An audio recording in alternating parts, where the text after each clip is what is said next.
The day has come when a new ruler has been bestowed and given the approval by the heavens after many prestigious days of deciding who will have the responsibility for the lives of the empire.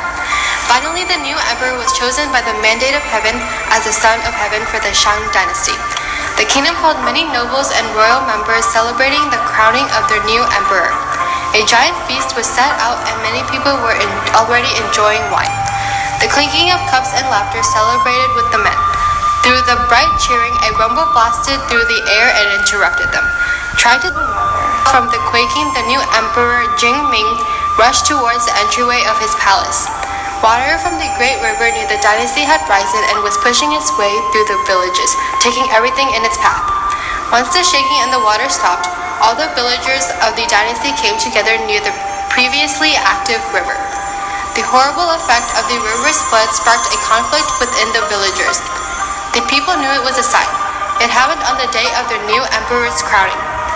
How can this be? The day our new emperor is crowned is the day that everything goes wrong, the citizen spoke. Jian Ming was shocked by what he was hearing and outraged about the disaster that hit on the day of his big celebration. This greatly angered the gods. A voice boomed towards Jian Ming. How can you be so ungrateful of the river's flood? I, Taiyi, the god of the sea, has blessed your land with a river and its great soil.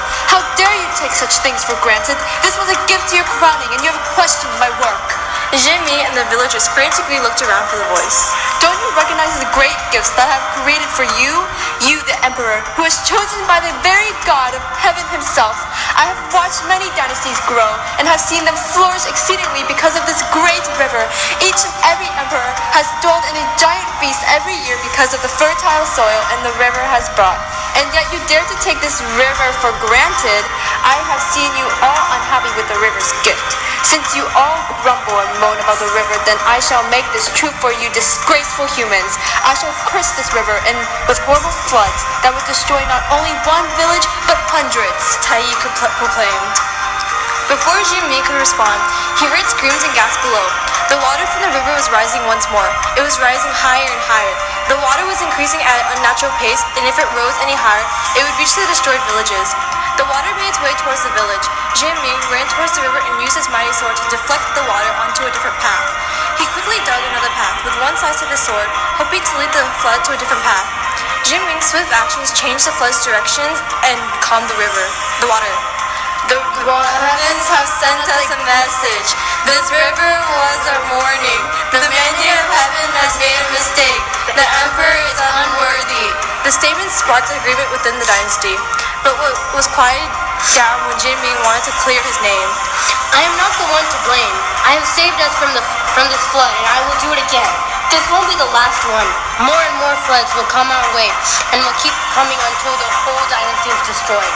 People of Shang Dynasty, I know what you are thinking, but it's not what it seems. I, the Son of Heaven, will speak to the gods to ask them for mercy to this unreasonable curse. I shall set out on a journey to ask the gods of their forgiveness. Jian Ming declared as he set off in a journey to the heavens in the finest armor made of bronze, along with the best of weapons in the dynasty. A servant ran up to Jian Ming and informed him of a well-known oracle that has never failed to see the future to aid him in his quest. An oracle? Where must I go find him? Jian Ming questioned. It is told that he lives in a cave protected by a monster. The cave is located near the bottom of the mountain south of our dynasty, the servant explained. To get to the cave, Jian Ming had to travel towards a region that was known to have caused hallucinations and confusion. The few who have survived came out with missing limbs and babbling nonsense. Only the ones who wanted to meet the oracle would step foot in the region and risk meeting confusion. The monster who ate everything and everything that came its way. Once Jian Ming reached the deadly region, there was no sign of anything unusual. There weren't any trails to lead to his destination, but Jian Ming listened to a voice in his head and traveled towards the direction that was calling to him. He unconsciously walked towards a direction which led him to a cave. The cave was like no other. It was made out of human remains, which meant that the cave belonged to Young Zhu. Jian Ming cautiously walked into the cave, and an unpleasant smell hit his nostrils. It's I, the great emperor of the Shang Dynasty. Jian Ming exclaimed. A growl rumbled the cave, and a tongue shot out towards Jian Ming. Jian Ming dodged Yang Zu's slimy tongue, grabbed it, and wrapped it around its head. Jian Ming sliced Yang Zu's hand off. Yang Zu, who eats anything in its path, had found his own hand and ate it, thinking it was the skillful emperor. Jian Ming quickly took the chance to slice off Yang Zu's head, purple liquid spilling everywhere. No one can defeat me with this mighty sword. Jian Ming exclaimed. Once Jian Ming had defeated the monster, he was on his way to go meet the mysterious oracle who will show him the way to the gods. As he walked into the cave, he sees an enormous giant sitting on a stool, his back towards Jian Ming and a veil covering the oracle's face. The oracle turned around. It seems someone has gotten rid of Yongzhu. I have heard you are the oracle that knows all. I must ask you, how can I find Tai Yi, the god of the sea?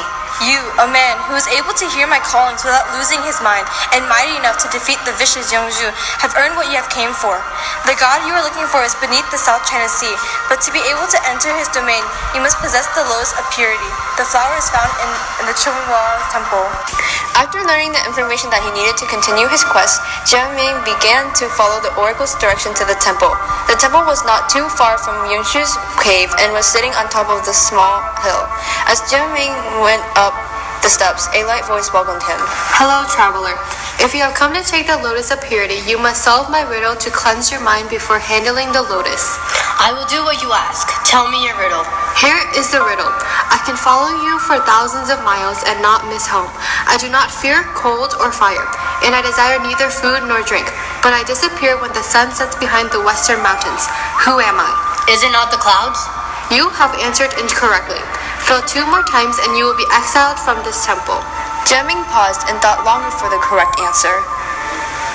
Could it be darkness? You have failed twice.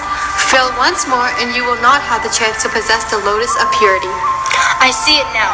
That it's not the clouds nor darkness, but my own shadow. Traveler, you have solved my riddle. Your mind has been cleansed and you will be gifted with the lotus of purity. An angelic woman walked out of the temple holding a lotus in her hands.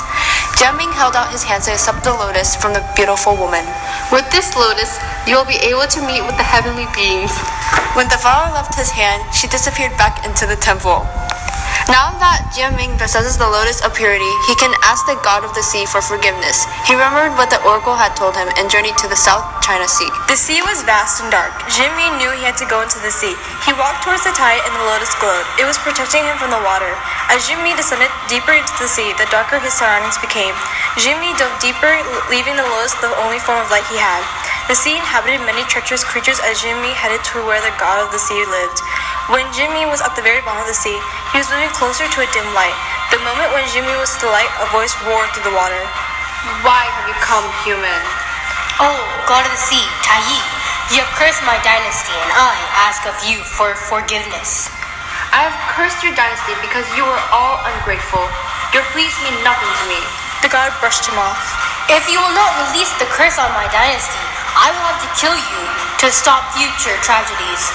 Jian Ming exclaimed as he lunged towards Tai Yi with a sword. Tai Yi swiftly moved to the side, but the sword was still able to scrape his arm. A mere mortal has attacked me. Your dynasty will perish for what you have done. I will not end your life here. I will let you suffer for your mistakes. Tai Yi proclaimed before he was swallowed by a whirlpool and disappeared. He left. I must head back to the dynasty and warn everyone. When he went up to open air, he wasn't on the beach. He was in front of a temple that was surrounded by the most translucent water. There were individual stones leading the way to the temple, but when Jian Ming stepped into the temple, he was met with 4 creatures: a dragon, a phoenix-like bird, a white tiger, and a black tortoise. Shang Jianming, Emperor of the Shang Dynasty, slayer of Yunshu, friend of the oracle, and the possessor of the lotus of purity. You have been called by the 4 celestial beings for what you have done with the meeting with the god of sea. The tortoise explained. Jian Ming was in awe of the creatures, but was more shocked when they accused him of doing wrong. What do you mean for what I have done? All I have done is try to protect my dynasty.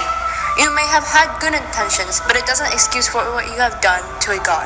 The dragon said. Punishment for attacking a god is death. I attacked the god of the sea to prevent the death of my people. Since you are so passionate of your dynasty's welfare, we will make a deal with you. A deal? At such a crucial time? Here are due, for it may be for what you wish for. We will stop the floods only if you pay with your life. But if you hold your life more dearly to you, live and watch the river bring disaster on your dynasty. Choose wisely, Emperor. The phoenix explained. Jian Ming did not hesitate to answer. What kind of deal is this? For what choices you have given me, I will always put my dynasty before me. Very well, if that is your choice. It is my choice. Chill, will you show our guest out? The phoenix said towards the white tiger. Rong Qiu turned towards Jian Ming, who was too exhausted to fight out with all his strength, gave one last punch to the tiger. Ultimately, Jian Ming was defeated. The tiger had slashed his throat. The river stopped rising a few days after the emperor had left, and the villagers have never complained about the great river ever again. It was no coincidence. Everyone knew that their new emperor had sacrificed his life for their safety, and to honor and wish him well in the afterlife. They laid food of all sorts in front of his portrait so he could feast on them, once more in hope that he will protect the kingdom in the afterlife. A celebration was set every 8th day of the 8th month of the lunar calendar to honor the brave emperor, Jian Ming, for many dynasties to come.